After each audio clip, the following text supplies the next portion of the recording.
on Fast and Loud. I hate this job. Hot rod hunter Richard Rawlings and master mechanic Aaron Kaufman sailed off on a course to build an epic 1967 Cadillac convertible. But a budget-busting interior. What is it, 30 grand? A motor too big to fit. Y'all got the motor hanging out the front of the car. And one rusty mess threatened to turn Richard's big build into an albatross. That sucks, dude.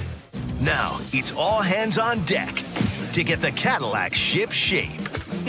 But when one monkey sets sail, Where are you going? None of your business. another steps into the breach. Coy better know how to paint that car. Then, Richard goes hunting in Kentucky, Look at that. where he discovers a barn full of Ferrari. It says Ferrari on it. It does. Then gambles a bag of cash in one of the biggest buys of his career. I'm all nervous. What's that? Is that dirt? Will Richard chart his course to a new gas monkey paradise? What the dude? Or will the big red Cadillac sink it all?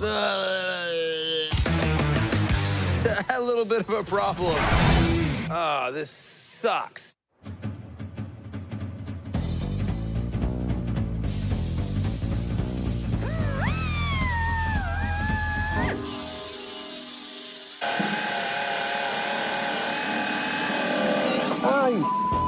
You all right? No, bitch. Right now I'm fitting a Utah shape sheet metal piece to fill in this humongous gap. You know, I've never been to Utah, but I feel like I have now. Got the whole state of Utah as a patch panel. You ever been to Utah? While the rust repair continues, Jeremy's cutting the headers, and I'm modifying the oil pan for the steering linkage. I definitely won't hold oil anymore. It's like a little submarine. Richard's throwing extra money at this 67 Cadillac, looking for a bigger, fatter return. But what we've gotten so far is a mess of rust, a major delay in fitting the engine, and one huge bill for that sexy white interior. Between 20 and 30, I would say. Needless to say, Richard's not too happy about how things are turning out. But now with the mock-up fully complete, we can pull the powertrain back out. We're a few days behind, but this big boat is finally ready to sail over to paint. You ever been walking and, like, your socks bunch up in your shoe? Yeah, my underwear's doing that in my pants. Richard's been whining that he's gonna be into this car for around $75,000. As far as I know, there's no fat cat buyer in sight. Times like this when I'm happy that I'm just the mechanic and not Richard's banker. Are we good? No, we're not really. We okay? Dang, that thing's pretty long. Yeah.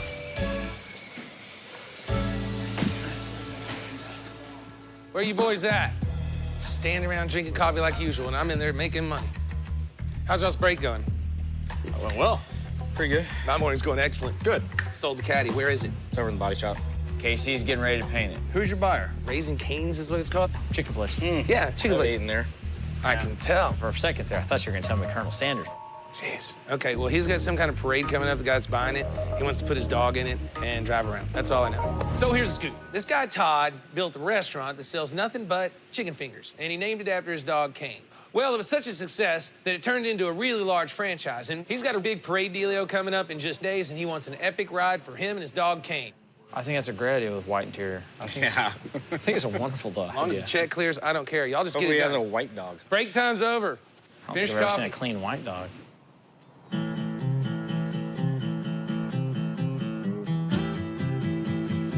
Hanging out on the beer store today. Heck yeah. Get you sign this for me? What is it? So a little while ago, I went and talked to Richard about some time off.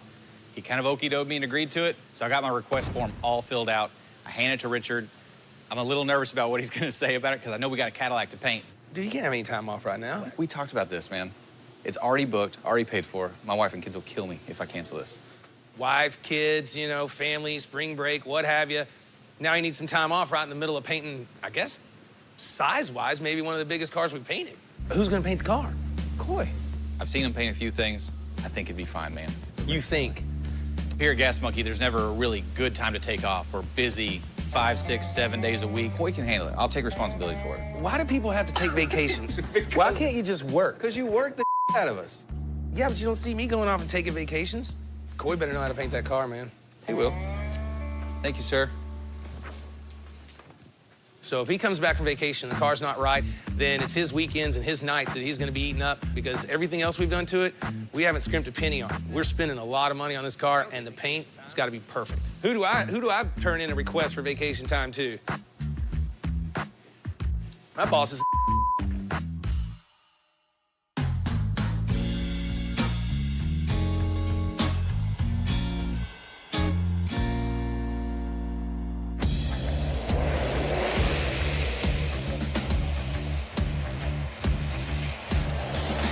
So here we are, man. Kentucky, land of bourbon and whiskey and stuff. Moonshine. I don't know about all that. So Gas Monkey is always looking for cars. I mean, we get a lot of leads through the interwebs, phone calls, people send us in pictures, etc. And yesterday we got a lead on the old interwebs that was a little above my pay grade, so to speak. The guy has a 1970 365 Ferrari in his garage in Kentucky, Louisville, Kentucky. So there I was talking on the phone to a guy about a front-engine V12 Ferrari. Now, front-engine V12 Ferraris are pretty special, and they're highly collectible, and this one's one of the last ones built. Fully restored, this car can go for $250,000. When you get a lead on a Ferrari barn find, there's a lot of guys out there with a lot of money that are looking for just those, so you got to jump a plane, you got to go fast. I said, the best I can do is be there first thing in the morning with cash in the bag right there. Maybe I've seen too many movies, but don't think I'm not a little unnerved about driving around these parts of Kentucky with over $100,000 in cash. Dude, where are we going? I feel like I'm in Deliverance. Well, we would have never found this, that's for sure. So far off the beaten path, nobody ever see it. Golly. Look at that. There it is. In the middle of Kentucky, freaking Ferrari sitting in a barn. It's awesome. Well, this is where you're gonna earn your keep. Always. You gotta tell me what we're looking at. It says Ferrari on it. It does. Morning. Morning. How you doing? My name is Mike Whitaker. Y'all want to borrow my flashlight? Take a peek in there? Yeah, that'd be great. My stepbrother's father purchased a car back in 1975. He never did drive it. It's always been a restoration project. It just never did happen. He passed away. It's been sitting for roughly about 7 years in storage. So I didn't bring Dennis along this time for his money. Literally, I brought him along to make sure that this is the real deal car, that it's unmolested and original, and that all the numbers match. I'm buying this one. 13149 GT. Got it. That's it. Outstanding. Great car. Numbers match. Very correct. Golly, this car's got 74,000 miles on it. Let's just hear the motor spin over. It's definitely not locked up. No, it's not locked up. Just hit it one more time. Okay, that's good. I don't want to suck a bunch of bad gas in it, Richard. Just let it alone. Okay. The car is what it was supposed to be, which is great. Tools are in the trunk. Actually, the toolkit for these cars is a big deal. You know, I think it's a car they probably don't have to restore. I think you clean it up, do mechanicals on it, drive it like it is. Very cool. Bam. Pretty neat car. I like it, but how much is it? I'll probably let go for about 175. Dude, I was really hoping to get this for about $100,000.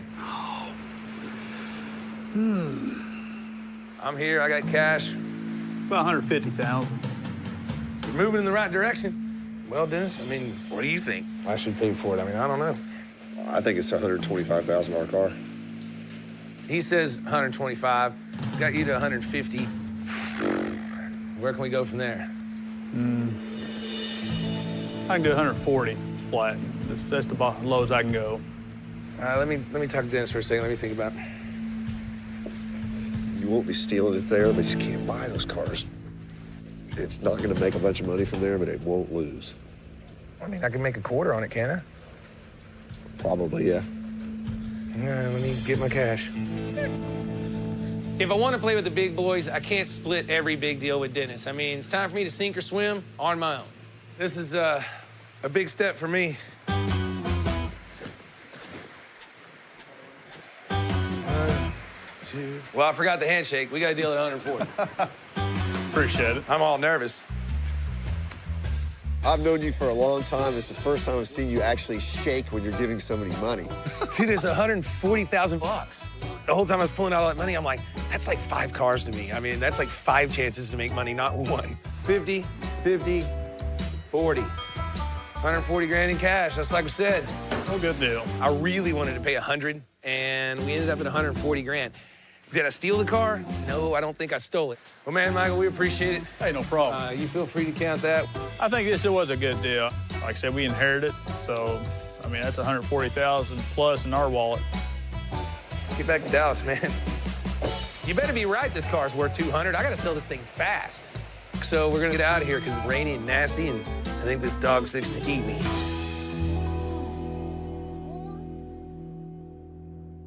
Coming up on Fast and Loud, It's your ass if it's not right. the Cadillac build has Richard seeing red. What are they hiding under here? And something under the hood turns Aaron's stomach. What a pain in the rear.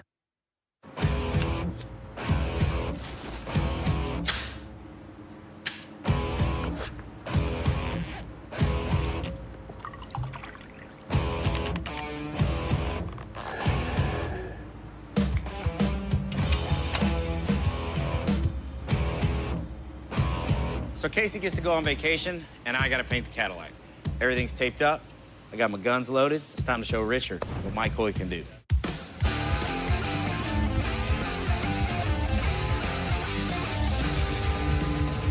This paint job is getting a lot of extra attention. It's gotta be tremendous. Richard's never seen me paint here at the shop. I'm pretty sure that he knows I paint, but I've never really painted a complete car here. He's a little nervous, but he's always a little nervous. You have to be on point on your paint, so if there's a problem, it's on Casey. Casey better watch out.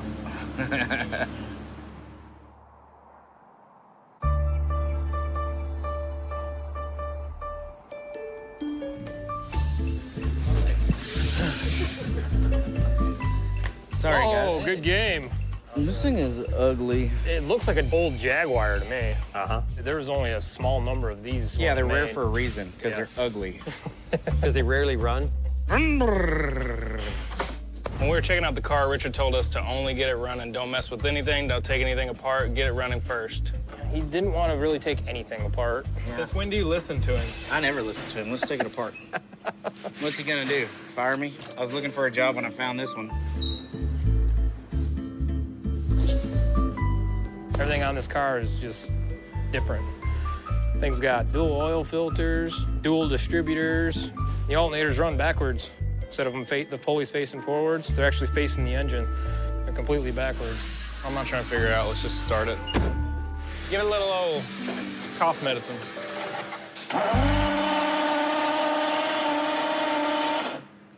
No spark. It's acting like it's not getting fire. Ooh, plug wires are real brittle, real brittle. I'm afraid to even pull on these because these are Ferrari plug wires. You know we'll never get them. Richard said don't pull those off, didn't he? Yep. Okay, then I'm definitely gonna pull them off. Perfect. I'll pull it off, I don't care. All right, have at it. There you go. Look, didn't even break. We're gonna do a real simple electrical test. We're gonna poke a screwdriver into the plug cap, turn it over, and see if it arcs against the engine's metal or not. Do it.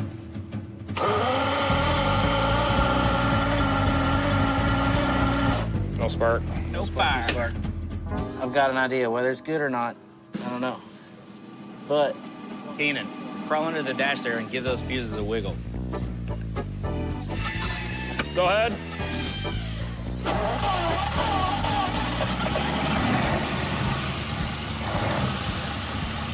Grandma's cough medicine worked again. Yeah. Sweet. Good job, guys. A Ferrari 365 GT, 140,000. Wiggle a fuse, priceless.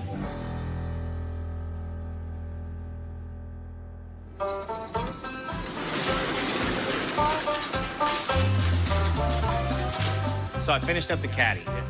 I think it looks pretty damn good, but the real test is gonna be when Richard checks it out. Hopefully I got a job when it's all over. I'm glad you chose that job, because I hate that job. I hate that job, too. I didn't really choose it. Choose you. It chose me. I think that job chose wrong. Where are we set right now in the 1967 Cadillac? Rock and roll. We started behind on this one, but we're catching up quick. If everything keeps going this way, you know, we might just make the deadline. Hold on, sir. Want some more pumps on that? Probably lose some altitude. Going down. After a disastrous first attempt, the engine and transmission now fit the Cadillac like a glove. Right. Good day. Heavy structure. Hey, grab a hold of this. And now it's a race to get the car finished as Richard's Chicken Man is winging it in here in just a few days. Does it not freak anyone else out that nothing holds the rest of this car together? Like right here in the middle. Like it's just 5 inches thick and there's nothing else there. Convertibles thoroughly weird me out.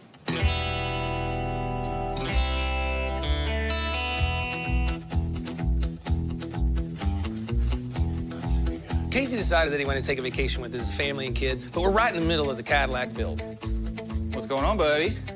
Oh, how was your vacation with the kiddos and the wife? Awesome. Relaxing. I basically told Casey, fine, take your vacation, but if it's messed up, it's on you, man. Have you looked at the paint job? I have not. I came straight here. It's your ass if it's not right. Nobody's called me saying it's messed up, so I think we're good. I'm gonna need my glasses. You don't need any glasses for this. Yeah, you're probably right. Hey, Christy, bring my beer goggles. I gotta look at the paint job. Looks good from here? Maybe. Looks great from here. I went straight to Richard's office when I came in this morning. Now he wants to inspect the car, so we're gonna check it out, and fingers crossed I don't have to do any work on this one myself. How old are you? Think you need a beer? Yeah, I do. What's that? Is that dirt? Just a little dirt. This is a time cruncher for us because the people that are buying it have some kind of parade they want to take it in, which means the first time it really actually gets seen, it ain't going to be by 1 or 2 people. It's going to be by hundreds or thousands. Door jams. I don't know what you're stressing out about, dude. It looks great. What are they hiding under here? Hopefully the paint's stuck. It better be stuck. Looks good. I'm happy with it, aren't you? Well, it's your ass. You better be happy with it. Of course I'm happy with it. What are y'all doing? Picking my stuff apart or what? He's saying he did a great job. Well, what'd you pick? Crap? At the end of the day, paint job is freaking awesome. I mean, Mike Coy nailed it. This thing is perfect. See? We're good to go. You can go on vacation anytime you want, then. Thanks, man. Ooh, I'll take this. What about my beer? You guys have fun working with this Cadillac. Peace out. What about my beer? You ain't finished working on your Cadillac, man.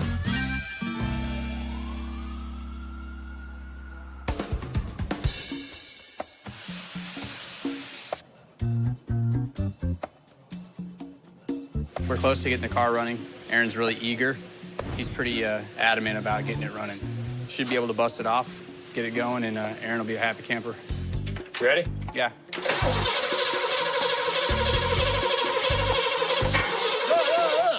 Let's give that starter a healthy workout.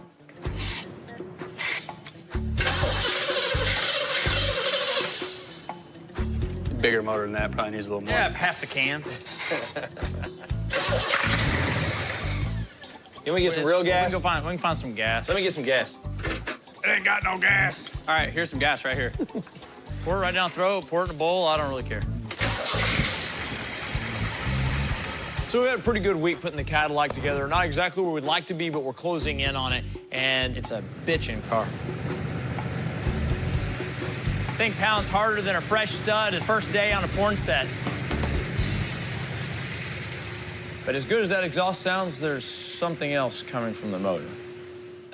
We've got a noise that we don't want to hear ever.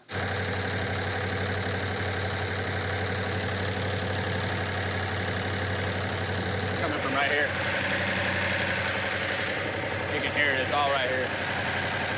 That metallic clattery sound, it shouldn't be there. Cadillac motor should be smooth as silk. Instead, it sounds like Richard's jewelry in a blender.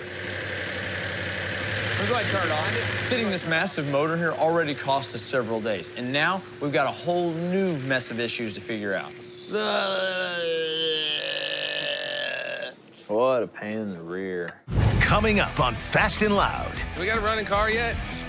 Just when he thought things couldn't get any worse, What the dude? Richard turns up the heat on Aaron. Well, has a little bit of a problem. What a bummer.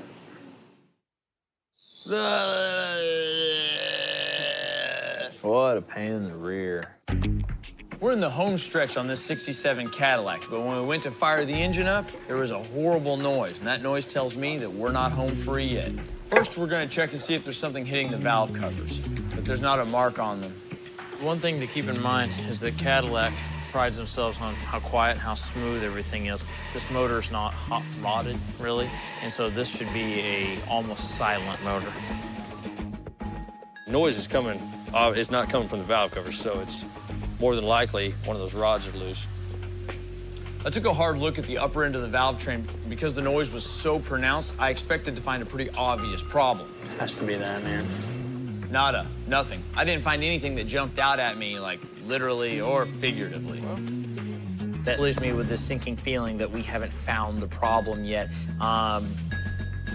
Sometimes we gotta dig a little deeper or retrace our footsteps to find it, so we're gonna go ahead and reassemble it. Fire it up and see if the noise is still there. Turn it on. Let it rip.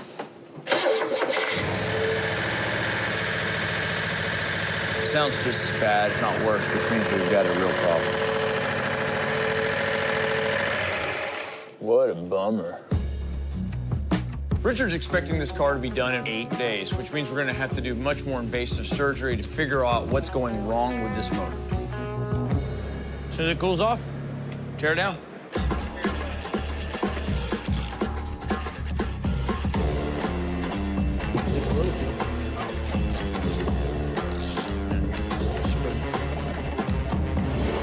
Boy, they're hot. Remember when I said they're hot? Is you trying to grab one of those?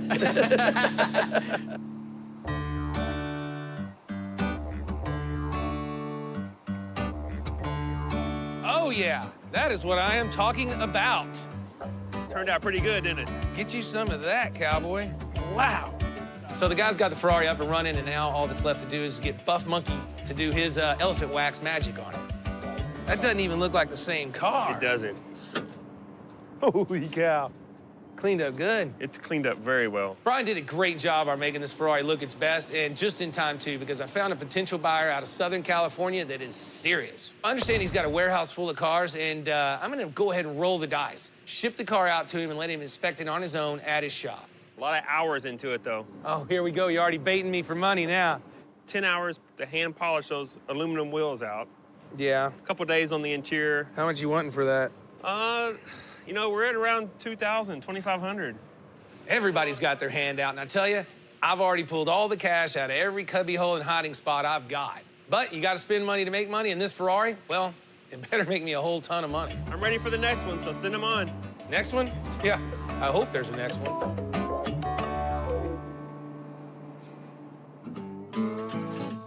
Woo! Do we got a running car yet? Yes and no. Come on, man. Yes to previously, no to currently.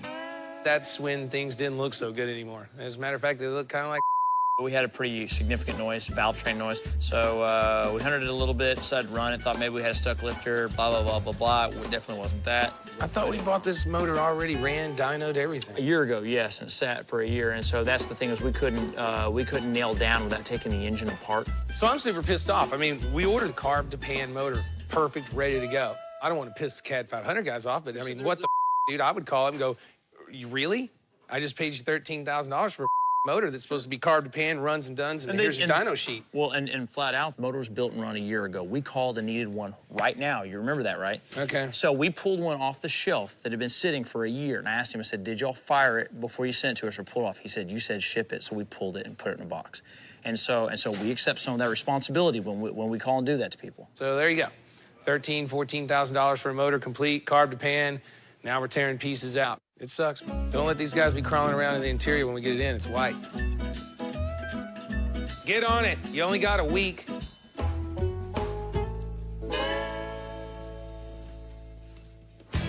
Just start the bolts? Yep. And plug it in. Okay. And plug it in. Try not to scratch it. Smell good for this late in the day. I need a ratchet, and I need your thing to point in a different direction than my face. What size you got? It's a personal question, don't you think? I'm talking about wrenches. Even though we're trying to figure out what the horrible noise is inside this motor, the rest of the finishing work hasn't stopped. I shouldn't have wore tight pants today. Richard's got his buyer coming in to inspect the car in 6 days. If the motor had been running like it was supposed to from the get-go, this would all be gravy. But we've been swapping out parts for days, and we're still not sure what's wrong. Gotta be honest, I'm nervous. And now we're gonna give it one more gas monkey try and see how she runs. Hit it.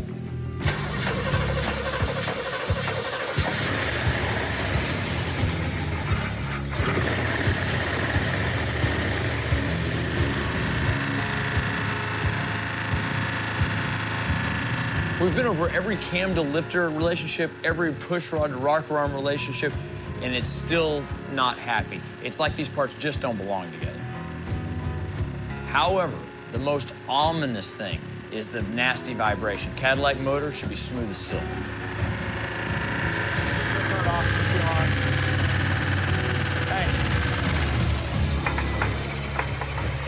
Well, that's a little bit of a problem. Oh, well. It wasn't exactly going well anyway. After going through the valve train several times, I was finally convinced that there was no fixing this externally. Whoa! The engine needed to go to the machine shop, so instead of continuing to dig, I decided to pull the motor out. Let's call the machine shop and let's get it over there. I was really trying to be very calm and, slow, methodical about this, but I've just got a list of too many things that are really bumming me out. The silver lining to my dark cloud is that Richard's headed to Los Angeles to unload a Ferrari. And since we're gonna have to pull the heads off, I decided to yank the whole motor out, send it to Jamie, have him tear it down and rebuild it before Tripp gets back. We might have a chance, mind you, of making the deadline. Damn, man. Coming up on Fast and Loud. It looks like the Caddy doesn't have a prayer. Stage fright. I can't see. And the upholstery job leaves Richard high and dry. This sucks. In 1910, Cadillac was the first car company to mass-produce cars with which of the following features? Was it A, headlights, B, enclosed cabins, C, rear-view mirrors, or was it D, seatbelts?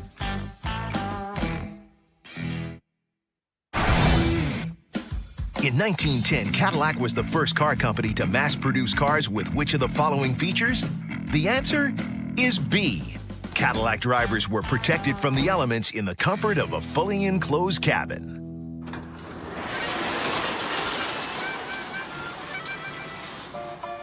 Peanut butter motor time. Peanut butter motor time. Jamie's back with the Cat 500 motor. While we were waiting, we had Kyle come in and start on the interior to help save some time. We do appreciate it, man. Richard's breathing down our throat pretty hard. He tells me when he tore it completely down, he found a bunch of stuff that we couldn't see. On the top of the oh crap list, well, a bent valve. The second thing, and probably the wackiest, one of the head gaskets couldn't have been more the wrong size. How that got past the original engine builder, I have no idea. We may never know. However, our job at this point is to get that motor stabbed back in the Cadillac with enough time that we can clean up and finish the details before Richard's buyer shows up. Just needs a little persuasion. Yep, we're there almost. So we don't have to do that again. Don't jinx it.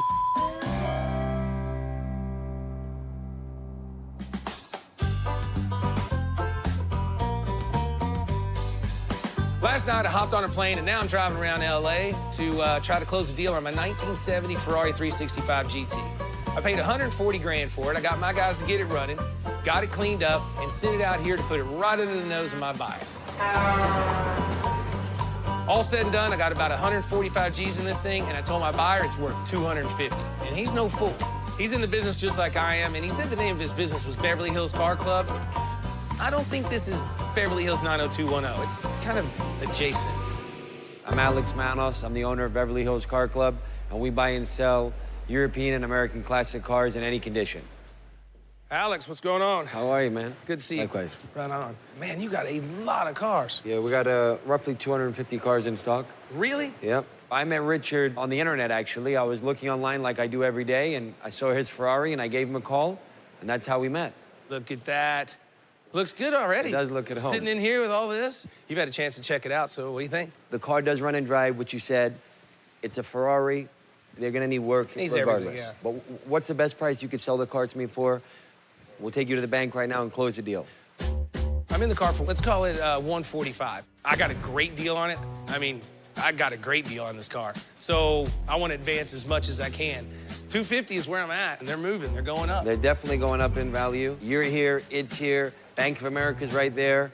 And there's just a small gap between us and making it happen.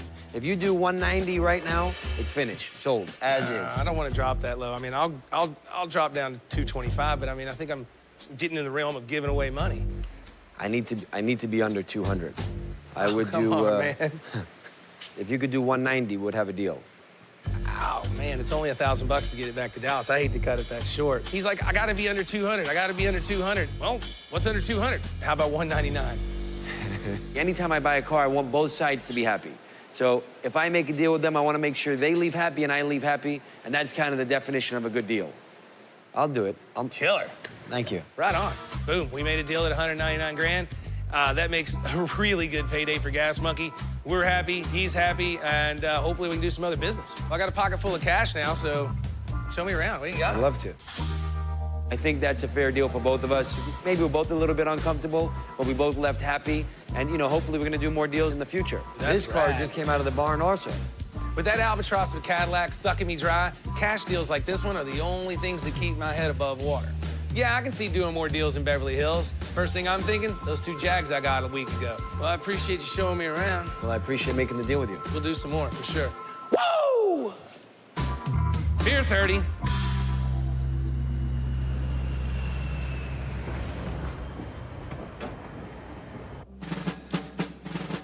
So we're coming down to the crunch time on the 67 Cadillac. I mean, everything was going smooth. The wheels were fitting, air ride and everything was just perfect. Dropped the motor in, started up, and no dice.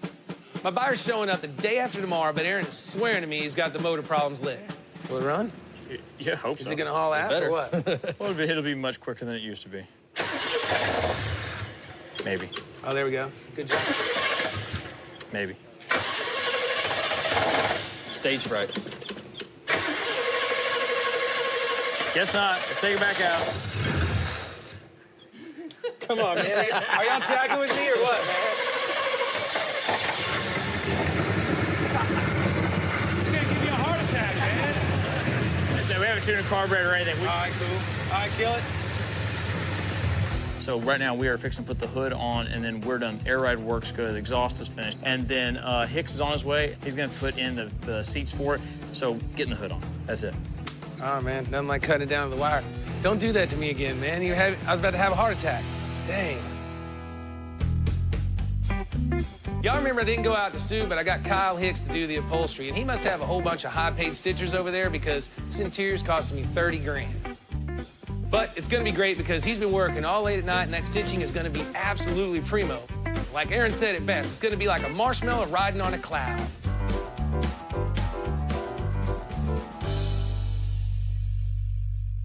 Now, the car's looking super cool, and it's just in time because my guy, he's gonna be here in 2 days. And I go to get in it. Ow! I don't even fit in the car.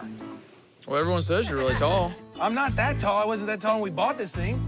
Put the top down. That's a good idea. That's the way to fix it. Put the top down. Problem gone. This is no good, man. I can't see. I'm right in the windshield. We dropped the top, and sure enough, I can't even see. The top of the windshield is right there in my face. Looks like the back seat's higher than the front seat. So he sits in the back seat. He's looking over the top of the windshield. What is this, stadium seating? President Rawlings rolling around in a parade. I guarantee you this is partly our fault because we sent it to him instead of giving him the car. Nobody really did anything wrong here except for me pushing time frame, pushing profit. I guess this was my fault. Can it be fixed? Everything can be fixed. Ah, this sucks. Coming up on Fast and Loud, Richard's ready to unleash the caddy for big bucks. All right, where are we gonna put the dog? What dog? But will he be sent home with his tail between his legs?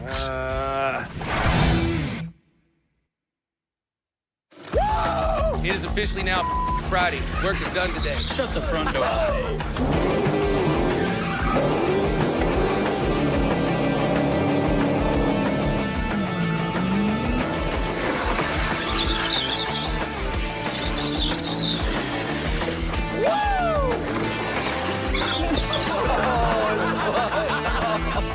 Let her rip, Tater Chip.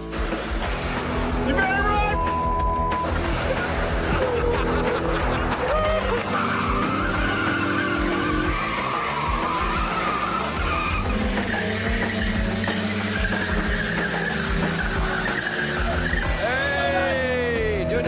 she doing? You parked in the donut zone. The donut zone? You didn't tell me it was the donut zone? If you park here, you got to do donut. No, you do. You, Muffin, you do the donut in the Muffin? donut zone. Come on,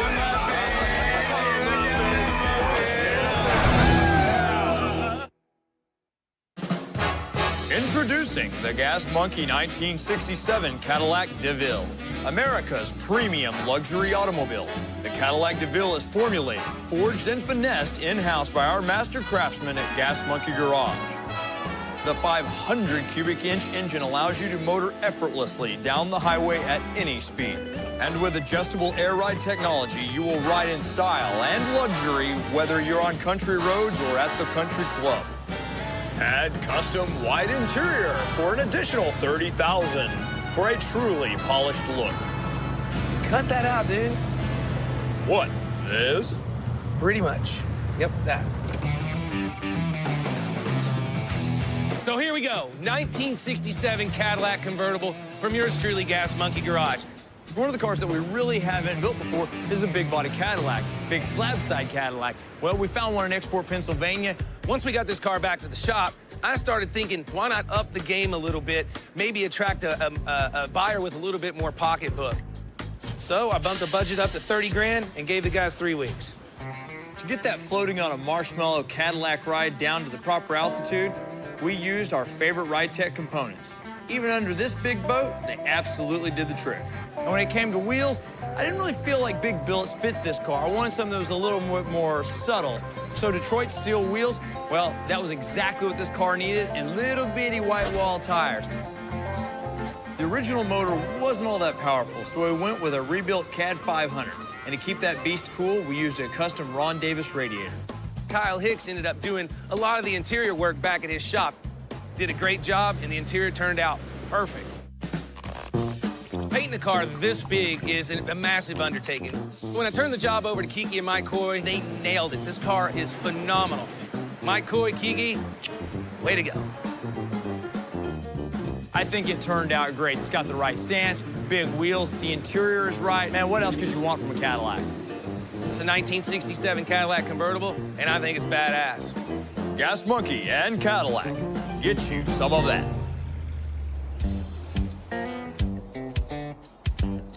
The Cadillac shows just how much we're upping our game here at Gas Monkey. Now, I gotta up the price.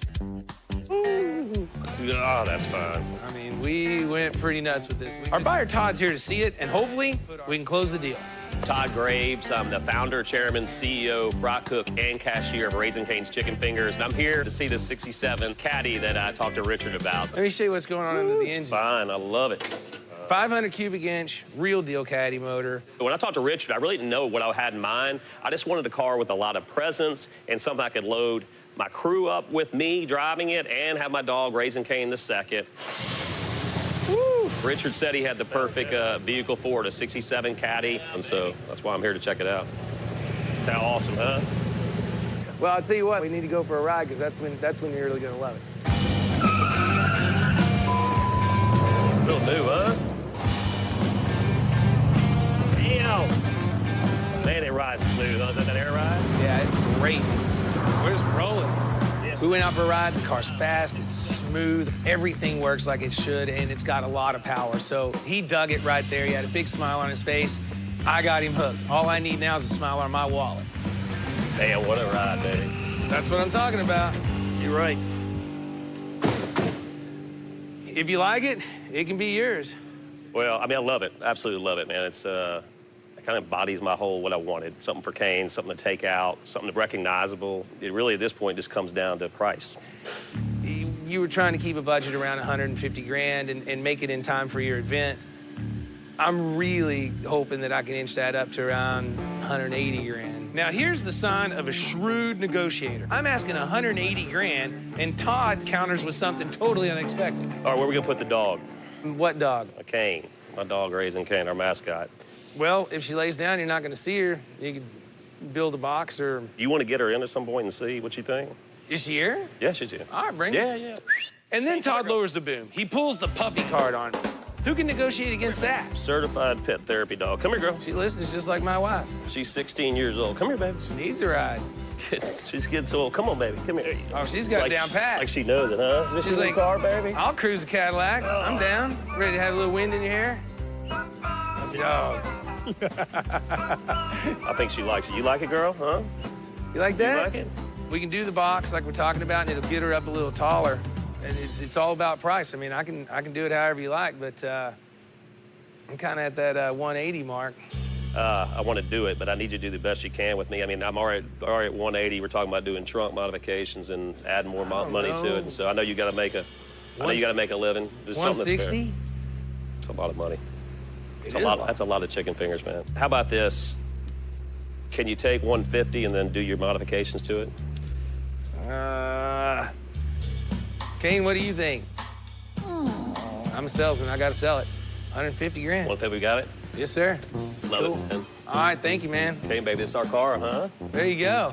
Got to do a little bit more work, but we got 150 grand. Gas Monkey gets paid, and we upped our game. We'll go do some paperwork and get that part done. All right, buddy. 67 red? Oh, yeah. Richard's plan to go big on a 67 Caddy convertible started out with a clean car. Resale red and the top is down. Awesome. But his fortunes faded when the cost of a new leather interior It's gonna be 30, I would say. busted his entire budget. Adding in a new engine, new front and rear suspension, new wheels, and a brand new paint job continued to eat away at potential profit. I'm not doing real well. A trip to Northern California to purchase a pair of classic Jags Very cool.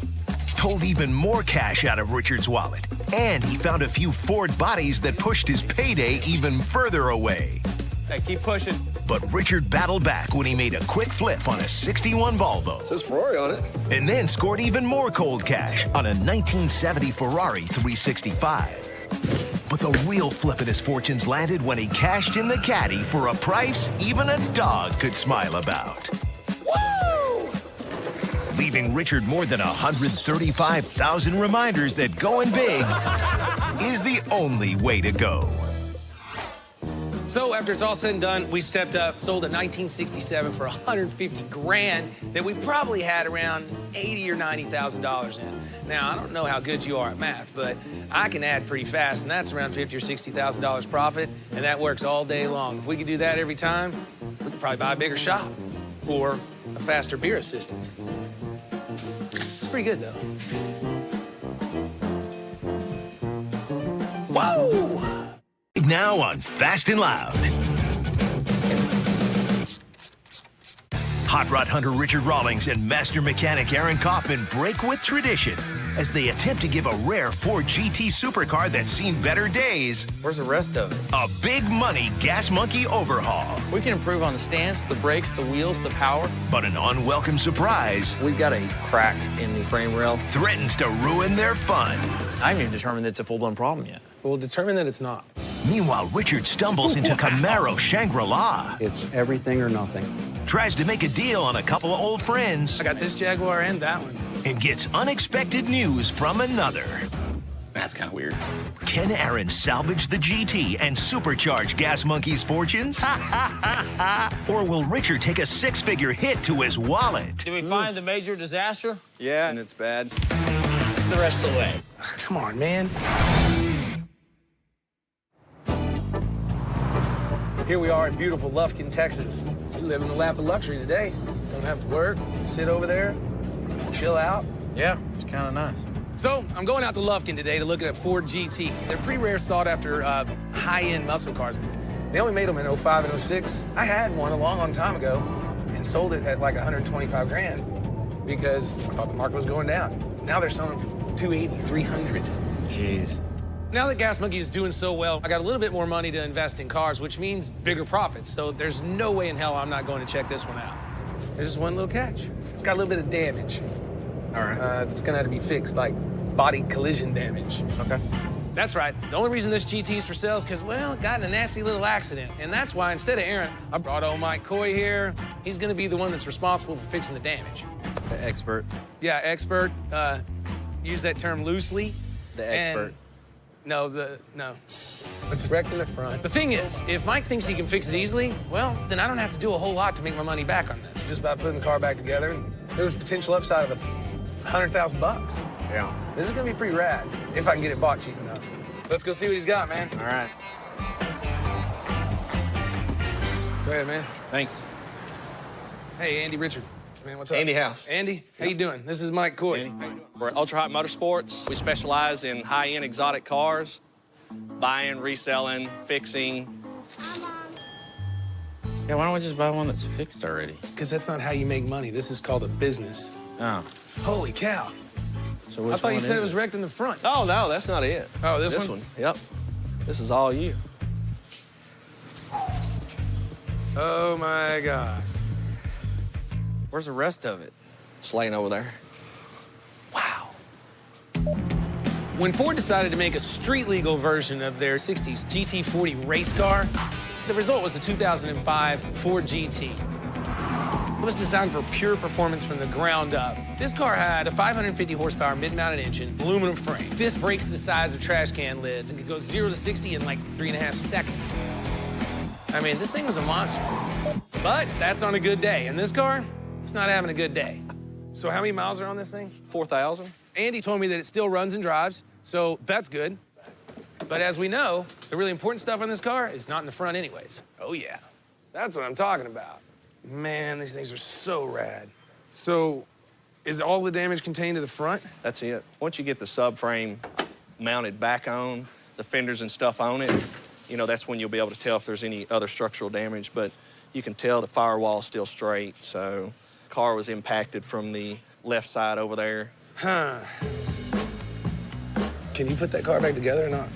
Yeah, I can put it together, but it's definitely gonna need a lot of body work. All right, cool.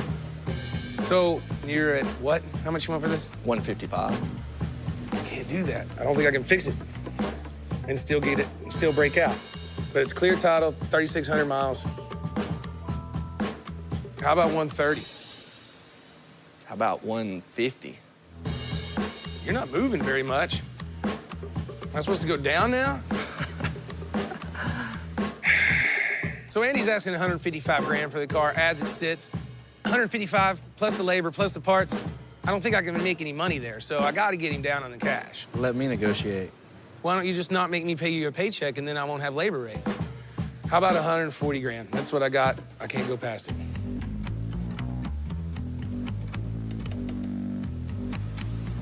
Deal. I just spent 140 grand. Well, we own it now. Excellent, man. Cool. Thank you. So we get the car negotiated down to 140 grand, and I think that's a good buy, and I think I can make some money there. If, and only if, I can keep Aaron from deciding that the Ford engineers were completely wacko in what they designed and that it's designed wrong and needs to be completely rehashed and redone.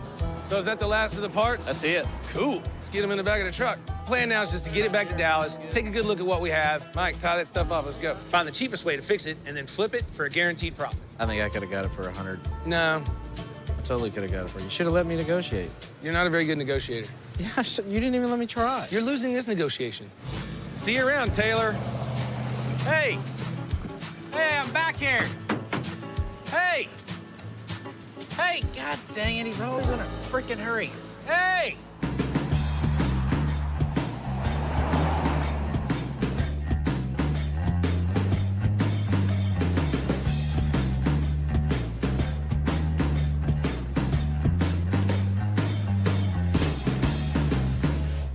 Man, you wrecked it before you got it back? No. No, he wrecked it. But seriously, here's the funny part. I got a $140,000 smashed GT. I don't think it's anything to laugh at, especially considering last month they sold one of these for 500 grand. They did. So what do we get to do to make it cool? You know what makes it cool? Put it back together, paint the front fascia and a new windshield, and off we go. It makes 100 G's. Well, if that's all you want to do. There's a body shop down the way if we're just in the collision repair business. Come on. I said, last I checked, this is still a hot rod shop. How are you going to improve on a Ford GT? We can improve on the stance, the brakes, the wheels, the power.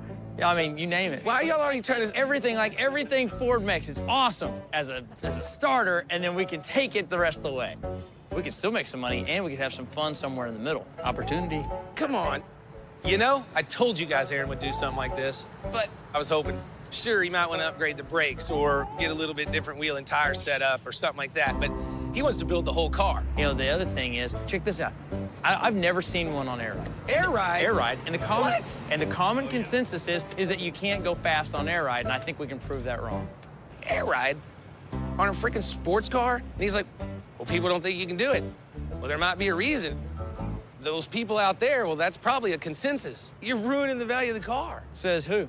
Says the guy who just bought a wrecked one? I probably could make 10 grand selling it right now like it is. If that's the case, load it up and head out then. Let's make that money. The thing is like, we're not breaking the mold. We're not turning it into a spaceship. It's just very fast, on air, and gonna have big wheels on it. And then the whole goal is to not upset the balance of what the engineers built. We'd like to improve on. So I think the challenge is, can we make the car faster, handle, ride, drive better than it did originally? And I think we can, and I think you still make your margin. That's my argument. I don't know if that's a stupid move or a smart move, to tell you the truth. But then again, I've been in this situation before. This looks like a piece of I don't see why you guys can't fix it better than Ferrari built it. A few years ago, Dennis and I spent almost 700,000 big ones fixing and restoring a crashed F40. And we needed world-class experts to get that done. Slide around, straight up. In the end, Dennis liked it so much that he bought me out of my share. I'll just keep it. And I walked away with 100 G's. Woo! So now the question is, can I pull off another big payday like that if I let Aaron and the guys play with this Ford GT? How much is it gonna cost? Well, it's gonna cost a fair amount. The car's expensive, so you're gonna spend some money. So it's not even worth arguing over here. Man. And if this upsets you, we need not do it then. If this puts you in a bad mood. No, Because when I think about building fast cars, I get excited. I'm excited, but damn, I need the money. The bottom line is, I think there's always gonna be enough profit in this car to have a little bit of fun with it. I guess I can still keep my margin the same or even better. Why not be cool? I mean, that's what we do here at Gas Monkey. We're cool. So here's the plan. We're gonna take the Ford GT to the next level. You know, the power plant already makes a respectable 550 horse, but we're gonna try and dial it up a little closer to 1,000. And people seem to think that you can't get sports car performance on air ride, but I'm about to prove them wrong. I'm gonna take the coilovers off and replace it with airbags so we can get this GT even closer to the pavement. Of course, we'll add bigger tires and wheels and, oh yeah, fix up a few dings around the front end. Hopefully all the damage that we see is all the damage that we have, because I'm setting a budget of 60 G's for this thing in 3 weeks, and I'm hoping to sell it for a profit of 100 grand. You're gonna let me get rid of those white stripes, right? 60 grand, 3 weeks. I guess you want to paint it black like we did the Ferrari. I don't mind the red, it's just that it came red, and there's some other dill hole show up a red light next to you with a red one. All right, I'll go get my how to not be a dill hole handbook. I didn't know you had one. It's a checkbook. Oh. Yeah. Coming up. Wow, Camaro heaven. Richard hits the mother load, That's pretty crazy, my man. while Aaron makes a discovery of his own. There's quite a bit of damage.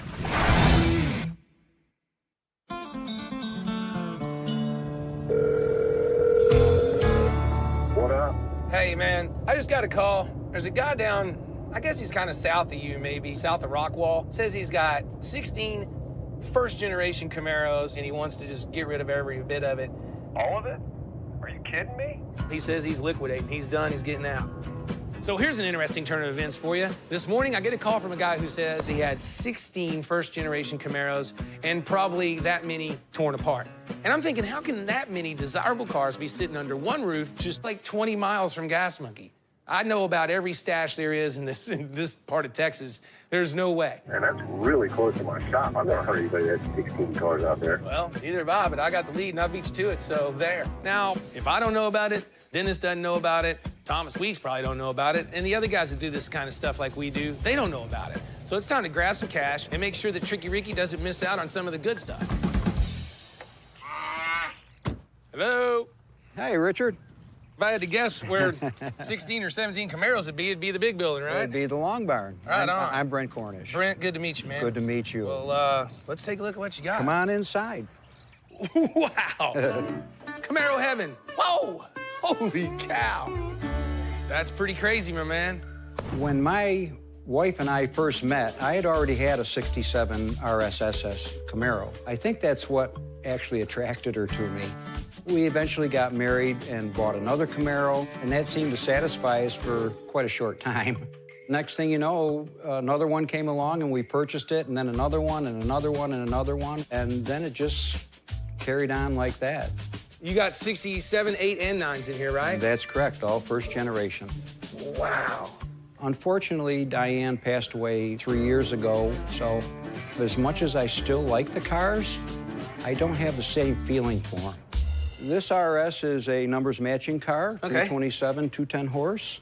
6-cylinder convertible. The smallest 6-cylinder in the last year you could get it, the 232. It also has a bench seat. What? Yeah. It was overwhelming at first. I'm like, holy cow. I don't even know how to look at it all. You got a ton of parts, too. What is all this? Those are all engines, transmissions, body parts, wheels, side windows. There's rear windows over there, carburetors, manifolds. In all these lofts, it's all parts, So too. you got, what is that, 20 steering columns? At least. Man, see, that's my problem. I don't know what I could do with a ton of parts. Well, it's everything or nothing. So I can't just cherry pick the good ones off the top. No, sir. Everything or nothing. Oh, man, this is a lot of stuff. So that was not what I wanted to hear. He was adamant right from the beginning, all or nothing, period. And there is a lot of all in this garage. So what are you trying to get for everything? I'm willing to let them go for $225,000. Before I even give you a counter to that, I might want to bring someone else in on this deal. Let me give him a holler. Now, you guys know I usually don't like to share, but if I don't want to let this Camaro gold mine slip away, I've got to find somebody to help, because I don't think I really even have room to take on this much stuff. Come on, Dennis, pick up. Yes, sir. Hey, man, how fast can you get here? I can be there probably 30 minutes. All right, step on it and bring your bank account.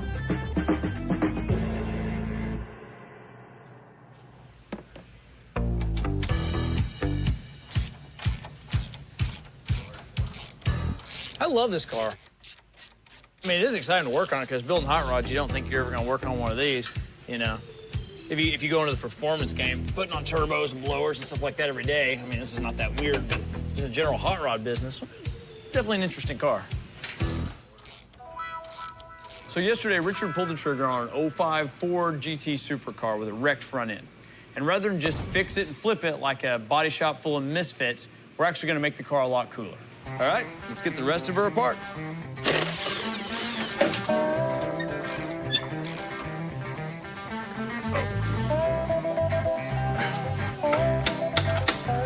Good God. I know where half the weight of this car is. So it didn't take us long to dissect the GT. I mean, after all, the car that ran into it did part of the job for us. Why don't you get under there and see what we're working with? At least it looks like most of the severe damage was limited to the nose of the car, where the subframe extensions were broken off during the accident. We've already got the new subframe extensions ordered, so we're hoping once we get them on, it'll be an easy fix. Oh. Hey, Aaron. Hey, Jason.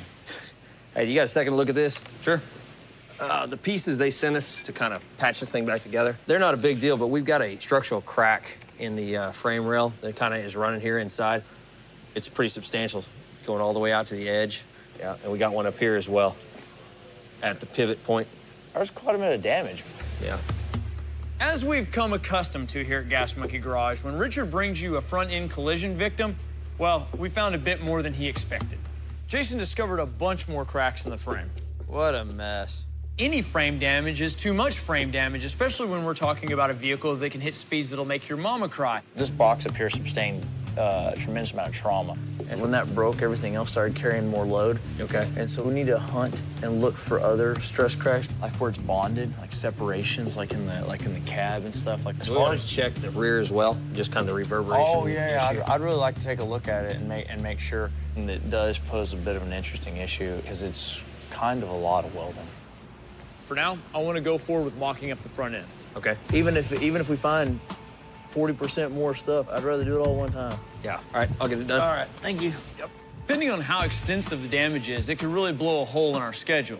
And that's not the best news, but that's the reason I don't watch the news.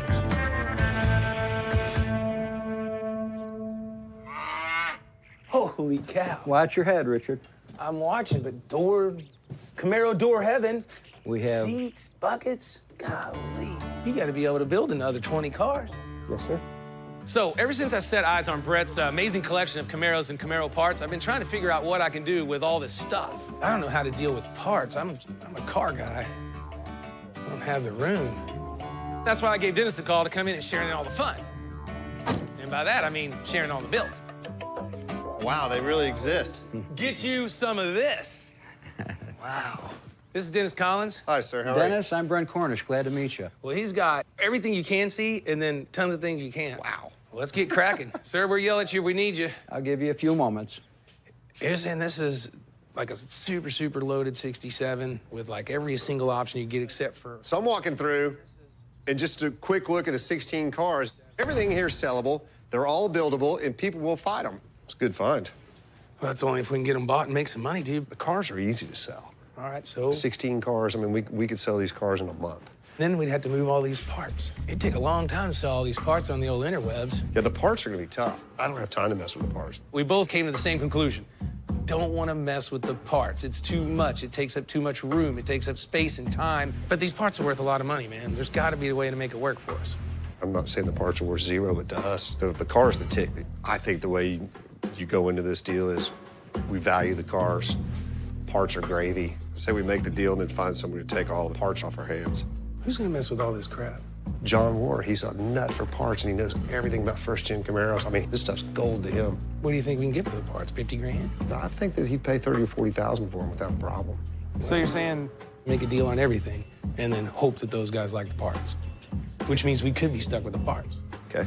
The owner already told me he's looking for $220K for the whole shebang. Let's just see if he's willing to budge. Well, that is the most organized collection I think I've seen in a long time. Well, thank you. That is incredible. The problem is if we have to take it all, then it's a lot of work. But if it's all or nothing, I'm thinking 130 grand. Oh, that's a big difference between 2 1/4, Richard. I know, but I mean, a lot of these cars from up north, they got some rust. You got a few gems in the stack, you know, that are pretty cool, but it's all or nothing, so what do you think? I know I could drop safely to 175. If we do the deal, is it going to hurt your feelings if we sell the parts to somebody else and we take the cars? It does not hurt my feelings at all. How about 150 grand in cash?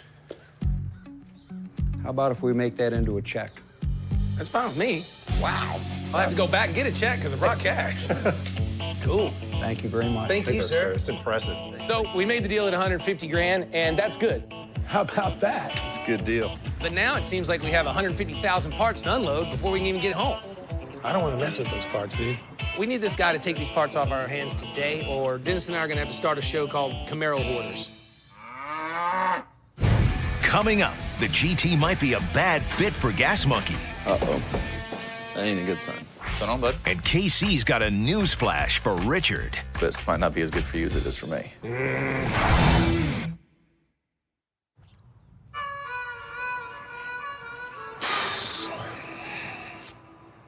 Well, at least we picked a nice day for this. Yep. Hey, you over there, you interested in some Camaro parts? Guess not. So Dennis and I just traded 150 grand for a whole bunch of Camaros that I really, really want, and a whole bunch of Camaro parts that I really don't want. To get all these things categorized and listed and put on the interwebs and then sold and then boxed and labeled and shipped out and then deal with returns, we don't want to deal with the parts. Oh, there they are. How's it going, Richard? Good to see you. Took us a little while to get out of here. Sorry about that. How are you, sir? Good, good. Hey, John. Thanks. So Dennis put out a call to his friend John War, who's a really big-time Camaro guy. In order to really make this deal really pay off, we're gambling that John will want to give us a big chunk of change to take care of all these parts. So, well, check it out, man. Wow. Good Lord. Is that cool or what? He must have been collecting these for a while. It's a RS convertible, deluxe interior, power windows, tilt. Well, we're not here about the cars, man. We got the cars covered.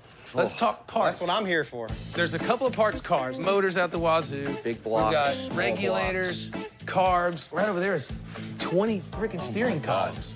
I got to tell you, I walked in here, I was blown away. There's somewhere between 15 and 20 cars parted out here. Yeah, you just don't see anything like this. You know, it's all really desirable stuff. And I love this stuff. I'm a big 4-speed guy. I can see all the bell housings, Hertz shifters. I can use all of that. They looked at all the parts. They were really digging all that stuff. And I was like, great, my parts problems are solved. What you got to do now is give me a figure on all the parts and how fast you can get them out of here. Well, what I'd like to talk to you about is cars and parts. Come on, man. What are you going to do with all these cars? I'm going to sell them and make money. That's why I want them, too. I did not see that coming. The cars aren't supposed to be part of the deal. And I'm like, dude, I got the cars. I know how to buy and sell cars. I think, you know, after 15 years of doing this, I got that down pat. really wouldn't. Think of mind. this. You don't have to come here again. You don't have to bring a truck, a trailer. So you're gonna take everything. I'll clear it out. John just kept pushing and pushing, and I decided to pop off, well, a crazy number that just came off the top of my head. All right, tough guy. How about 200 grand for everything? Sold. What? Seriously? Done. I was just popping off. Well, you know what you're looking at. Where am I gonna find 16 other first-generation Camaros and a warehouse full of buildings? It works for us. I fully expected him to counter. I fully expected him not to have that much money, really, because he's a parts guy, and he's done at 200 grand, and we make 50 like that and don't have to move a thing. Well, congratulations, guys. 200 G's works for me and Dennis. Well, I know the cars are easy to sell. Evidently, the parts are easy to sell, too. I don't have any problem with the parts. I think this is the fastest, easiest flip in Gas Monkey history. Do you know how many Miller Lites $50,000 profit buys? It's a lot. It's a lot.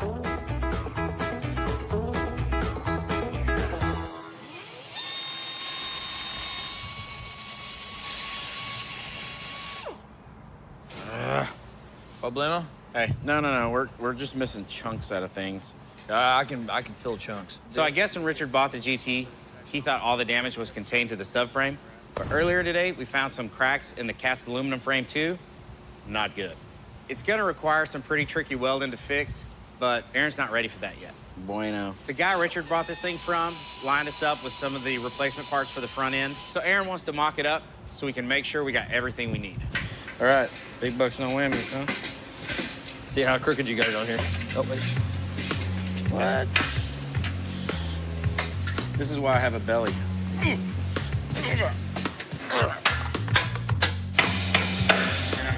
Want a man's hammer? Yes, I do. Our rebuilt front end will actually consist of an amalgam of new and old parts. For instance, our passenger side front fender was virtually undamaged, while the driver's front fender, well, it wasn't so lucky. At least the car is starting to look like a car again. Ain't it wild? I put a couple pieces of aluminum in front of the car, it's 3 feet longer. I'll tell you though, man, it sure does make me happy to see a nose on it. You know, feel like you're headed at least in some kind of right direction. Doesn't look like the front end's sagging either. No. Hey, you want me to grab the nose piece off the shelf?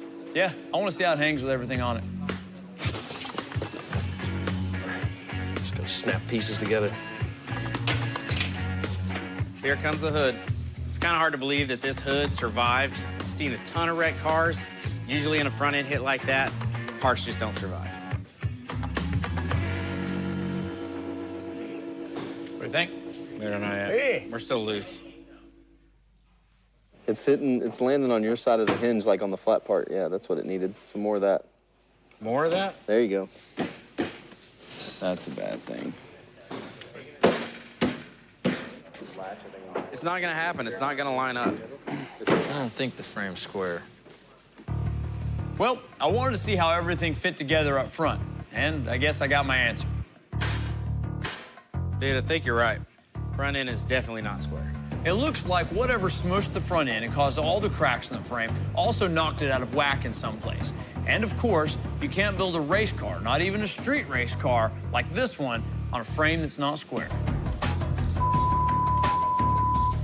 Uh-oh.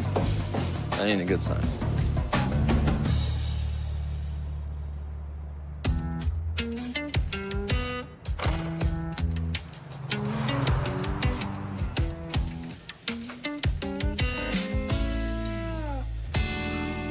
What's going on, bud?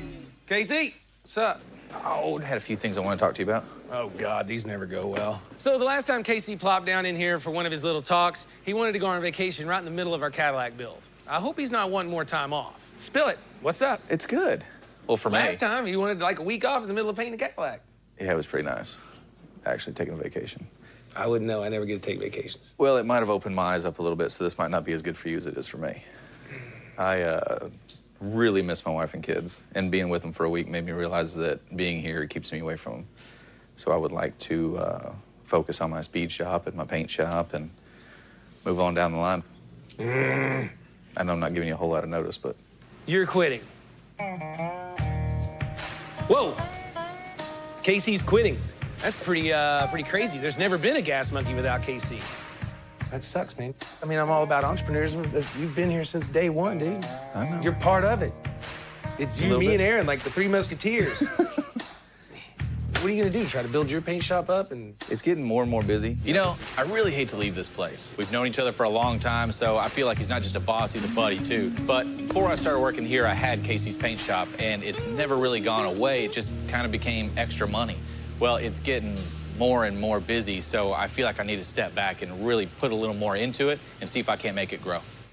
all right, well, if it's all about, you know, wife and kids and all that, definitely ain't gonna talk you out of that stuff. Maybe we can flip you some stuff if we get busy. I'd love to take your money. I know you have for several years now. All right, man. Anything you need, I'll help you out. You know, if things don't go well, it's not going as well as you want it to. You got a home here. Cool, thank you. Want to do the... That's kind of weird. Later, buddy. I don't even know how I feel right now. I mean, I'm gonna miss that guy. Wait, did he just quit right in the middle of the GT build without giving notice? Daphne, cancel Casey's benefits immediately. Coming up, The people next door just moved. Richard's got big plans for Gas Monkey's future. It smells like a bucket of buttholes in here. And the GT reaches the point of no return. I'm a little nervous about cutting into this car. Oh, God. The Ford GT40 earned what nickname after its 1966 victory at the 24 Hours of Le Mans? Was it A, Ferrari Killer, B, the Great White, C, Boy Racer, or D, Ford Chicane? The answer when we come back. What nickname did the Ford GT40 earn after its victory at Le Mans? The answer is A. The GT40 was nicknamed the Ferrari Killer after it broke Ferrari's winning record at Le Mans and started one of its own. Here it goes. I'm a little nervous about cutting into this car. So what do you think your last check's gonna look like? To not buy any groceries? I would just start there at least. Take as much as possible on the first try. Yeah. So this morning we're taking kind of a left turn on this GT build. We know he has some pretty serious issues with the frame. It's got cracks, it's not squared, but we can't fix all that without taking off all the parts that we already have mocked up. And Aaron wants to leave them on for a little bit longer. Is that plastic or metal? Plastic. So this morning I've had Jeremy make a few trims to the rear deck lid to make more room around the rear suspension. Because today, I'm gonna find out if I can successfully squeeze an air ride system into this tightly engineered performance vehicle. Oh, God. Hey, Bearded Wonder. I think John's got a surprise for you over here. Special delivery, my friend. No kidding, man. Been waiting on these. These things are absolutely awesome. Need some rubber on these things. We got the new wheels from HRE, and they set Richard back a pretty penny. And it was worth every single one of them. Look what I got. Well, that's gonna make our job a little easier today. Yep. Now we're gonna get to see the whole picture. I wanna get it on the floor and get a look at the stands. Okay, how do you want to do this? We're just gonna jerry-rig this tubing for now. I know some of you out there are thinking, isn't that car already pretty low? And the answer is, sorta, but I'm not gonna be happy until it's laying on the ground. Oh yeah, I'm getting excited now. Clear? Good. My biggest concern is will the front tires clear the fenders in the down position? Push it out? Because if they won't, I'm faced with reshaping the fenders, which is a, well, expensive and very time-consuming operation. Let's see what kind of mess we've actually created here. All right, what do you think? Put it down.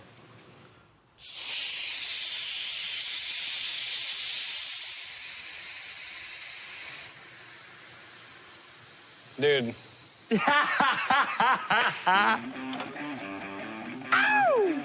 can't even stick your finger under it. That's badass. I believe it's a little better than you thought it was gonna be. It's a little higher in the front, too, but... Oh! What a relief. The car sits absolutely perfect. That's all right, huh? Wow. I absolutely love the way it looks. That back end is so close. Yeah, that's killer. By far the coolest. You can push it, it's rolling, right? Cool. The front fit and would require no further modification on the fender. And as mean as it looks just mocked up right now, it's gonna be terrifying put together. And people say you can't put air ride on a car like this. So it's not difficult, you just gotta have balls to do it. You just gotta want to, yeah. Now we just got to blow it apart and then figure out how to straighten this frame and then weld the cracks up to boot. Guess the party's over for now.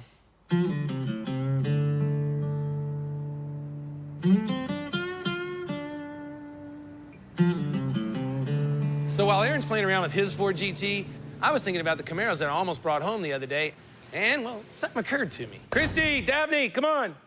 I got an idea. We're going for a walk. On delay. Here's the deal. The guys moved out of the building next door, and I think I need it.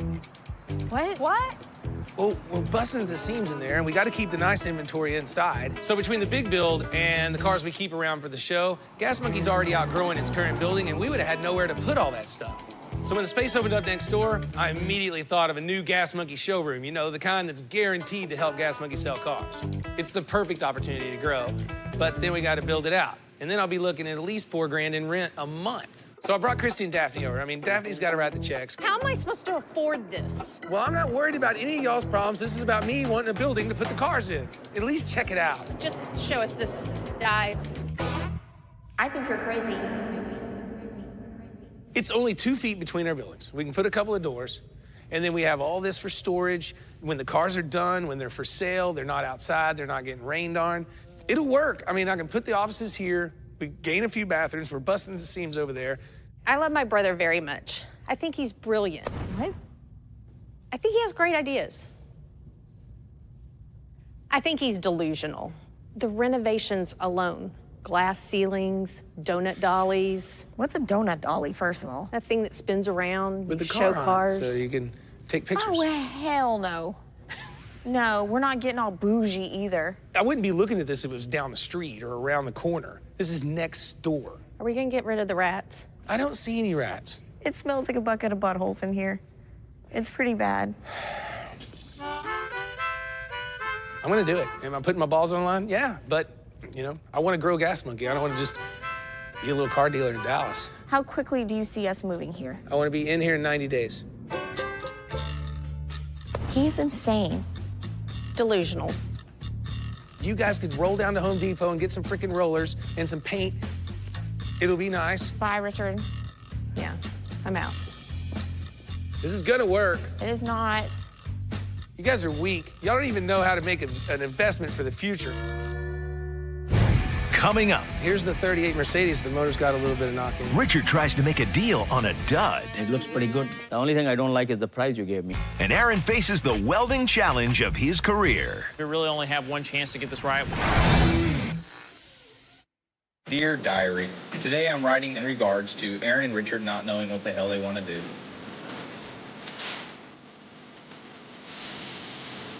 Hey, dude, wait up. Oh. Hey. Looks good, baby. Woo! Maybe our dreams come true.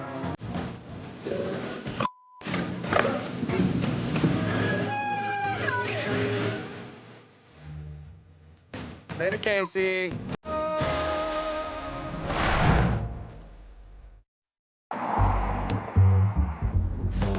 Here you go, Peter. I just moved a few cars over to my new showroom. Yeah. Thanks for coming all the way out from New York. Despite Daphne and Christy's limited enthusiasm on the space next door, I went ahead and closed the deal. And as soon as the ink was dry, I moved some cars over. I mean, why not put the place to work? Here's the 38 Mercedes that we talked about. First thing I want to do is unload that firecracker that turned out to be a dud. There it is. That is incredible. You guys remember a couple of weeks ago when I found a pre-war Mercedes in a barn? Dennis and I dropped 85 grand on it and planning on fixing it up and selling it for a whole heck of a lot of profit until this happened. The motor is trashed. Dadgummit. So I shined it up and put it on the old interweb as is, and just like a diamond in a goat's ass, it caught the eye of a dealer out in New York. So this is originally delivered in Istanbul, somehow made it to Texas in the 70s. My name is Peter Kumar. I buy and sell cars. We buy cars in any condition, any location. Just like I described on the phone, it'll run and drive, but the motor's got a little bit of knock in it. We went through the brakes. Everything's where and what it's supposed to be, except for it's green and it's supposed to be black. It looks pretty good. There's no rust on the car underneath. The only thing I don't like is the price you gave me. So even before he flew out, I told him I wanted 125 grand for it. Because, I mean, I got to make a little bit of profit, and he was balking at that number right off the bat. You know, that's 125 is kind of high. You know, like all car guys, I got a little wiggle room in there. How about this Jaguar? Is it for sale?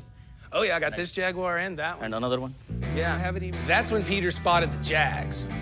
Now these are the two cars I bought in the California wine country for 80 grand for the pair. This is a great looking car. Freaking rad. Two pretty cool cars, but they need a ton of work. Just right for the guy that wanted to restore them. But I decided pretty fast it wasn't gonna be me. Pretty dry cars. I like honest original car. This is a pretty, even though it's dusty and dirty. When Peter started sniffing around the Jags, I started getting that warm, fuzzy feeling in my wallet. This one came out of the same collection. Body's great on this car. Yeah, it does not have a matching number engine. How about you sell me all 3 cars? Oh, I'll be glad to do that. Must be something in the water this week because just like the Camaros, I keep getting guys coming in for one thing and then looking around and wanting more. Let's make a deal on all the 3 cars so that. Well, I mean, if I did 125 and I'm 165 grand into all 3 cars that he's looking at, and if I can get 225 grand for them, well, then I'm in pretty good shape. I don't know, what about 230 for all 3? How about 170 for all 3? I can't go that low. I gotta make some profit. But I'm buying everything. 190? 180. 180, cash in the bank today? Yes, cash in the bank. Before you finish your lunch, you'll have the money in your account.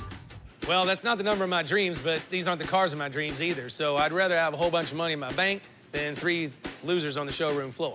All right, man. Thanks, Okay. Peter. We'll do it that way. Let's go do some paperwork. Thank you very much. I ended up getting $180,000 for all 3 cars. So we ended up making 15, but I freed up 180 grand in cash. I mean, that is a big lick. That is a lot of gas monkey cars that I can go out and buy. 180 grand at one time for me is hard to come up with. Or a lot of beer. I think beer. Beer would be better.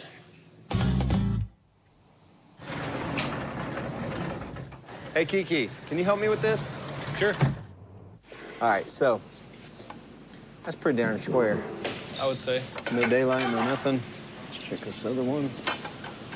Not so good. Oh, we got a little bit of gap there. That'll explain why everything's kicked this way. That's the root of the problem. It's got to be pulled over. Do we find the major disaster? Yeah, and it's bad. So now that we've got the GT blown apart again, I've asked Jeremy if he can locate the exact spot where the frame goes out of square. And it didn't take him long to find that out. Looks like it's about 4 millimeters off. Yep, I can see what you're talking about. And that's our mounting surface there. And that would explain why this whole side was off that much. My working theory is that when it got wrecked, the cast aluminum frame bent just a bit before all the parts cracked or just plain broke off. Since it's already all cracked in there, we didn't know if we should just try to push it. Cast aluminum, wow. Can you even pull that? I don't even know if you can pull that. No, Brett. That can be fixed, but we have to be very careful. It's too bad. If this was steel, we wouldn't even have this conversation. Yeah. You'd just be done. All right, just make it happen. No problem. I appreciate y'all locating that, though. Yes, sir. Since we don't want to risk cracking this frame, we're going to approach this fix with baby steps. First thing we're going to do is apply light pressure with the porta jack and see where that gets us. Too long? No. Too short? Too long? Loosen it. Go slow, because Tell me when it grabs. who knows what will happen. Here, will you hold of it? Yeah. It won't fall? Oh my gosh, it's moving. It moves easy? Yeah. I mean, I didn't push it all. No, you can see it moving a lot. Should we see if it's square? Right there. There. Would it do anything? Yeah, I mean, actually, I think we're looking pretty good. I don't see much of a gap anymore. Where's the boss man? It actually was a lot easier for us to get it squared up than we anticipated. Now the only thing left to do is for Aaron to weld it up. All right, well, I got you zeroed here. We're zeroed on the car. So let's do it. All right. All right, that sounds like a plan. Ooh.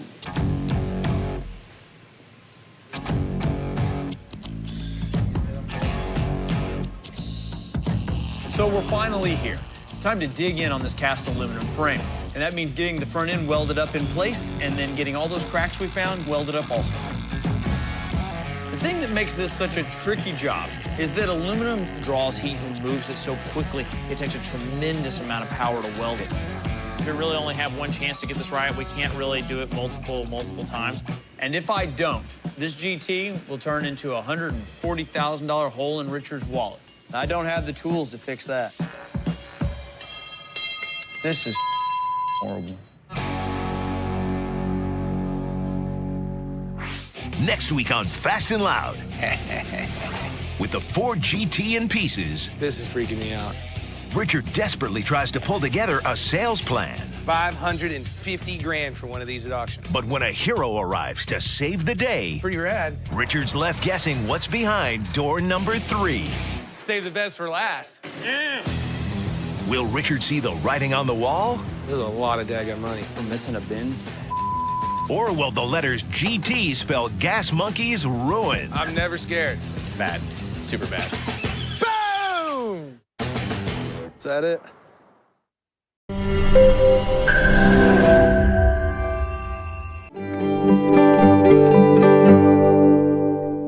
তুলিকে আমি বিয়ে করব। ওকে মামু তাহলে তো নাচব গান হইব সব হইব জাকানাকা দেহ দোলানা। আমি তোমাদের বিয়েতে রাজি হতে পারি, কিন্তু একটা শর্ত আছে আমার। একটা শর্ত কেন? 1000টা শর্ত দিতে পারবো বাবা। 24 ঘন্টা তোমার ফোন তুলির কাছে থাকবে, তুলির ফোন তোমার কাছে থাকবে। জি আঙ্কেল। কি আঙ্কেল? আগে বল আমি তোর কি হই? তুমি আমার ভালোবাসার মানুষ। এই এগুলো কি? দেখ তো, দেখ ভালো করে দেখ। দেখ দেখ দেখ দেখ। আমি দেখতে পারতেছি। নার্গিসটা কে আমাকে বল। নার্গিস হচ্ছে আমার দাদি। তুই মরা দাদির সাথে রেস্টুরেন্টে গেছিলি? মরা দাদিরে কি সুপার অন্তুন খাওয়াইছিলি? আর সত্যি বলতেছে, আমি রিয়া ফিয়া কাউকে চিনি না। ওই বিয়েটা বেটে তোরে ফ্লাইং কিস দেয়, আবার সেই ফ্লাইং কিস ব্যাক করে। আমি নীল আকাশের তারা আইডিটা তুই চালাইতি। তোমার সব কথা আমি মানতে রাজি, কিন্তু এই কথাটা তো আমি মানতে পারবো না। হাজারো বাহানা যতই দূরে যাস না ফেলে। গোলমার্ক পপস বিস্কুট, একটু জায়গা বুঝে খান।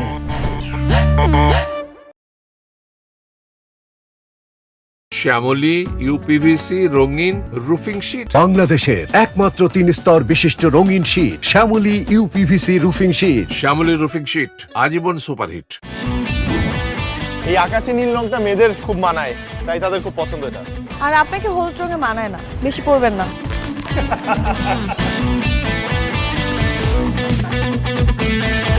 ও নেইমারের ফ্রি কিকের মতো সুন্দর। দোয়া করি সুন্দর হোক, নেইমারের মতো অভিনেতা না হোক। তুই কয়টা দিন যাইতে দে, বুঝাই শুনে ঠিকই ব্রাজিলে নিয়ে আসবো। তোদের লাইন আপে এবার কে কে আছে? আমাদের মেসি আছে। ডিফেন্সে কে আছে? মেসি আছে। স্টেডিয়ামে কোনোভাবেই মেসি যাতে না থাকে। মেসি থাকলে তো তুমি আমার প্রপোজাল অ্যাকসেপ্টই করবে না। আমি করতে গেছি।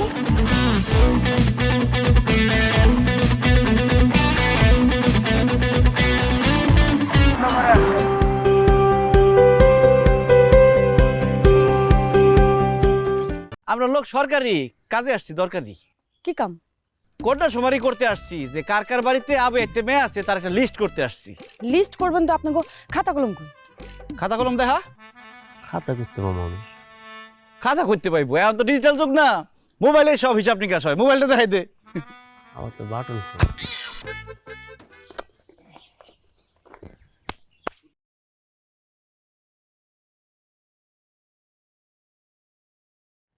এই দেখ, এখানে কি কি আনতে সব মনে আছে তো? হরে মা, সব মনে আছে।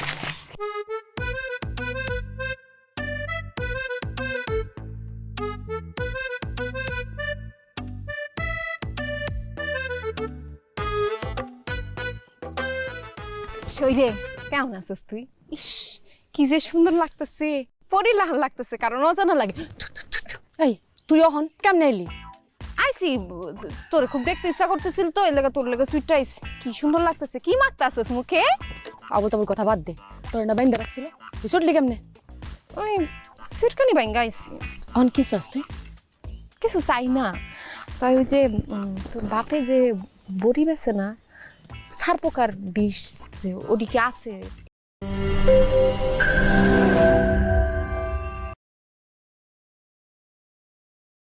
আপনি আসলে ধরা খেয়েছেন অন্য জায়গায়। এটা কোন জায়গায় জানেন? এই বিশ্বাসঘাতকতার দুনিয়ায় বিশ্বাস করে ধরাটা খেয়েছিলাম। এখন আবার কে আই? ভাবিরে খুব লাভ করেন না?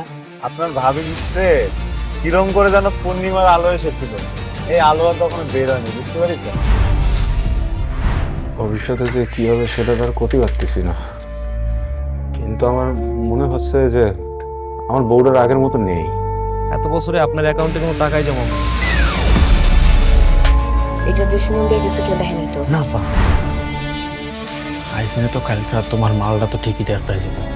বাসায় পাড়ার পক্ষে কোনো খাবার দাবার খাবেন না, যদিও বা খান খুব সাবধানে। জান জান, আপার তো সব লাইনই নষ্ট। আদারে টপকাই দেওয়ার সময় তো ওনারে লইতে পারি আমরা। তোমার জন্য আজকে মুরগির রস রান্না করছি, একটু দেখাই পুরা গেল কেন?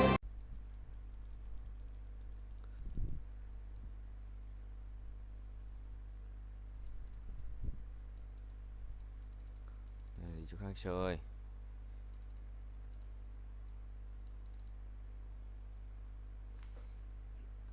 Trăm ba chín mã tăng. Mọi thứ nó bách lại nha. HPG 27,5 W. TCB đâu?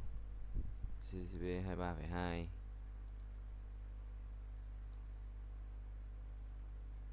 Trừ 0,4.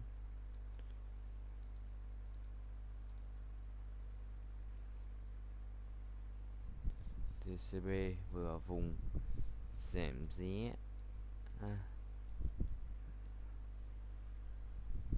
tích lũy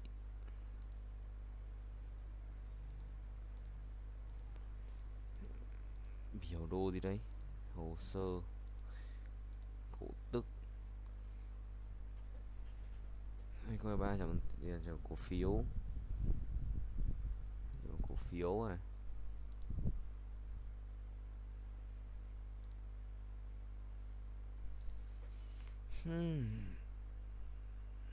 Nhận một gậy quá khổ. Nhận một gậy quá khổ đi.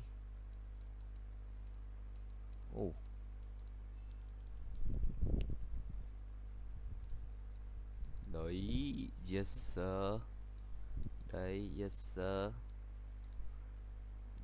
Ma thuật tiên phong.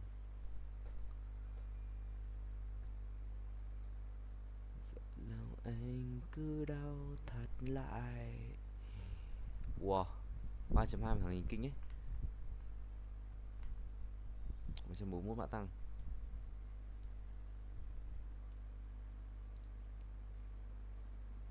HPG 27,6. Bay rồi.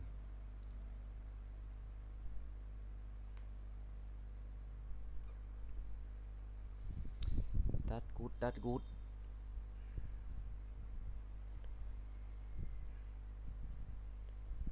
Bẹp.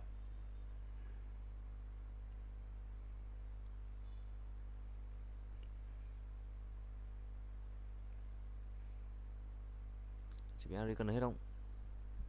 Không cần được hết, chuỗi thu bại tốt.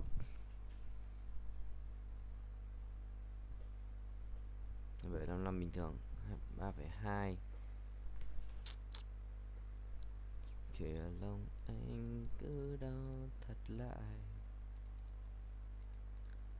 Áp chết liên tục thôi. Thừa này, bánh ngọt tiên linh hóa hình. Thời không.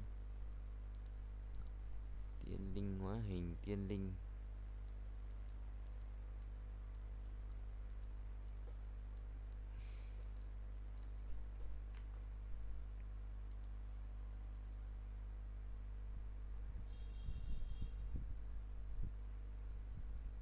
Hai 7,5 thế là ok rồi.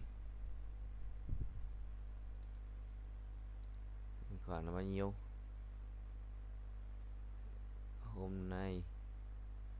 Hôm nay 643 triệu.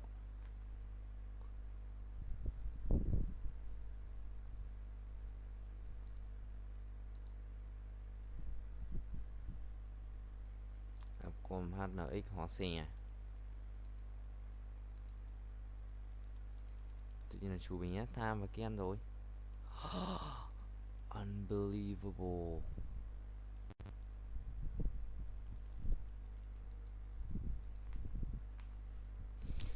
Cái là gì vậy?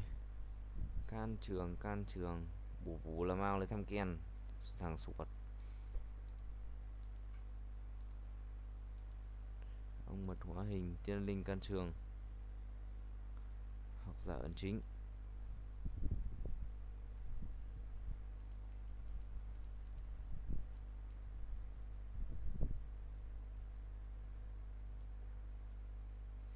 Chẳng tháng tứa là cần thôi, xong rồi, nhót rồi. Giờ lòng anh cứ đau thật lại.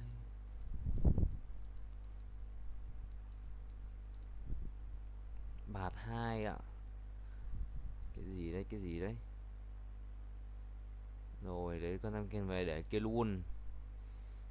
Lông ấy, ớt học nêu à. Nêu chưa đi.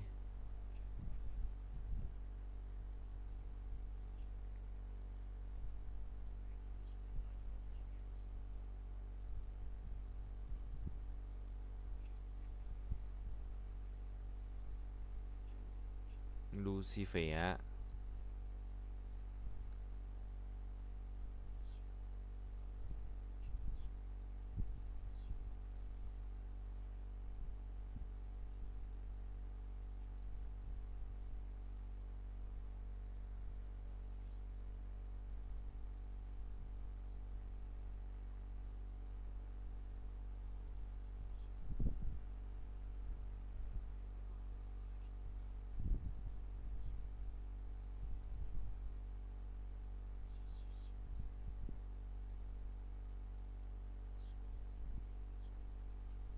Hồi chấm giải phóng phun sức mạnh.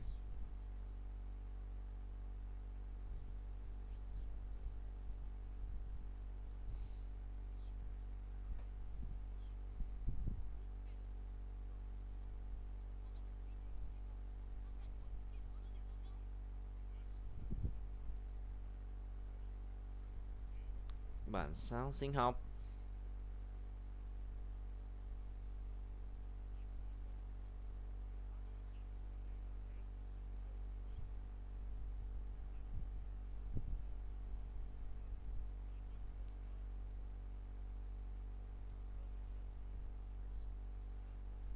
Bảo mà tôi đang ok.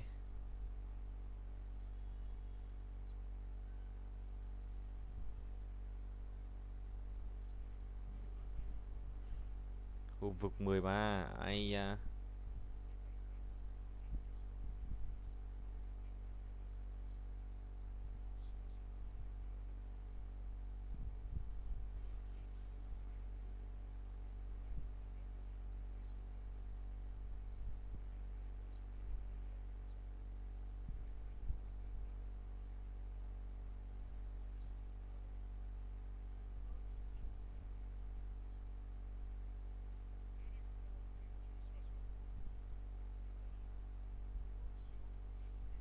Cường hóa bất tử. Hoài chấm.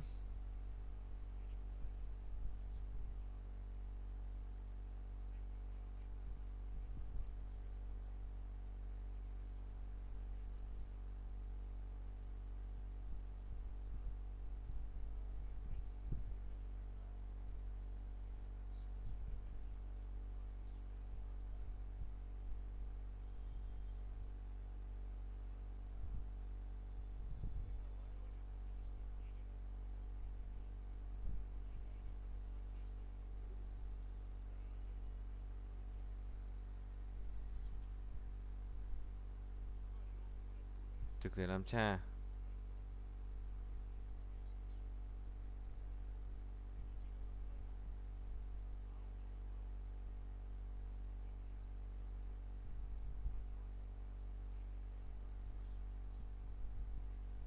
Ây da, bay màu hết.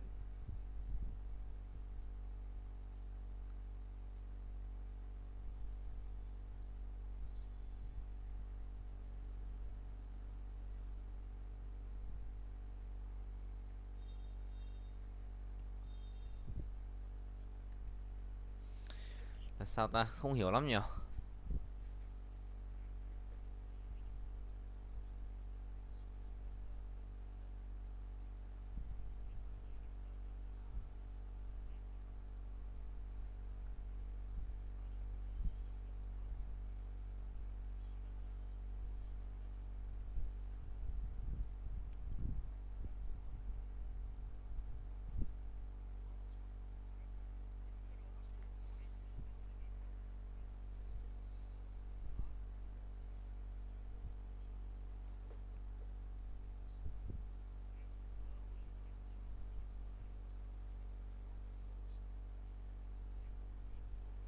Hay á.